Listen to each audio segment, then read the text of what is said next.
YSR Congress party senior నేత VP Kumar Reddy మృతిపై Sarvepalli MLA Somireddy Chandramohan Reddy తీవ్ర దిగ్భ్రాంతి వ్యక్తం చేశారు. తిరుపతిలోని స్విమ్స్ ఆసుపత్రిలో చికిత్స పొందుతూ కన్నుమూసిన వీపీ కుమార్ రెడ్డి కుటుంబ సభ్యులను పరామర్శించిన ఆయన వీపీ కుమార్ మరణం వ్యక్తిగతంగా రాజకీయంగా తీరని లోటు. నాయుడుపేట రాజకీయ చరిత్రలో ఆయనది ప్రత్యేకమైన స్థానం. ఆయన ఆత్మకు శాంతి చేకూరాలని భగవంతుణ్ణి ప్రార్థిస్తున్నాను అని అన్నారు. ఈ కార్యక్రమంలో పలువురు మాజీ ప్రజాప్రతినిధులు, టీడీపీ నాయకులు పాల్గొన్నారు.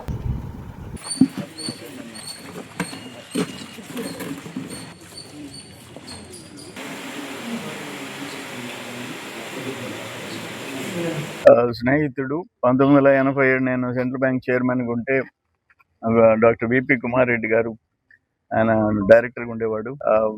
మాకు అన్ని గైడెన్స్ ఇచ్చేవాడు. చాలా సమాచారం ఆయన దగ్గర ఉండేది. చాలా తెలివిగల్లోడు, ఇంటెలిజెంట్ పర్సన్. ఆయన ఈరోజు సడన్ గా చనిపోవడం జరిగింది. ఈ ఫ్యామిలీ అంటూ ఒక అటాచ్మెంట్. రాగన్న సమితి ప్రెసిడెంట్ ఉన్నప్పుడు మా సినిమా వాళ్ళ నలుపురెడ్డి శ్రీనివాసరెడ్డి వాళ్ళతో ఒక ఫ్యామిలీ లాగా ఉండేవాడు రగన్న. రగన్న సంగతి చెప్పడలే. రఘురామన్న కూడా ఇటీవల చనిపోవటం. ఈరోజు విపి కుమార్ రెడ్డి. నిజంగా చాలా బాధగా ఉంది ఇది. ఇక్కడ నాయుడుపేట అంటే రాగన్న వాళ్ళ కుటుంబం. ఇక్కడ సినిమా హాల్, ఏ మీటింగ్ పెట్టినా ఇక్కడే మీటింగ్ పెట్టేవాళ్ళం. సినిమా హాల్లో మీటింగ్లు పెట్టేవాళ్ళం. తెలుగుదేశం మీటింగ్లు నేను జిల్లా అధ్యక్షుడిగా ఎన్ని సమావేశాలు పెట్టినా ఇక్కడే పెట్టేవాళ్ళం. అట్లా అదొక పెద్ద అటాచ్మెంట్. ఈరోజు కుమార్ అన్న లేకుండా పోవటం చాలా దురదృష్టం. ఇది నన్ను ఆయన ఒక్కడే చంద్ర అని పిలిచేది. కుమార్ అన్న ఒక్కడే చంద్ర అని చెప్పేసి ఫోన్ చేసి మాట్లాడినా, నేరుగా వచ్చిన అది ఒక ఫ్యామిలీ అటాచ్మెంట్. ఇదేమైనా ఆయనకి కుటుంబానికి మనోధైర్యం కల్పించాలని చెప్పేసి కోరుకుంటున్నారు. కాంగ్రెస్ తరఫున శాసనసభ్యుడిగా పోటీ చేస్తే నా ఎన్నికల్లో ఆయన నాయుడుపేట పట్టణంలోనే కాదు, పెళ్లకూరు, దొరవరసత్రం, ఓజిలి 3 మండలాల్లో ఎలక్షన్ నాకు చేసి నా గెలుపుకి ప్రథమ కారణమైన వ్యక్తి డాక్టర్ విపి కుమార్ రెడ్డి గారు. కొన్ని రాజకీయ సమీకరణాల వల్ల ఆయన మారడం, మేము మారడం, ఏదున్నా సరైన సలహాలు ఇచ్చి నువ్వు ఈ విధంగా తప్పు చేస్తున్నావు నిర్మోహమాటంగా చెప్పేవి. దాంట్లో ఏమి వెనక ముందు ఆలోచించడం.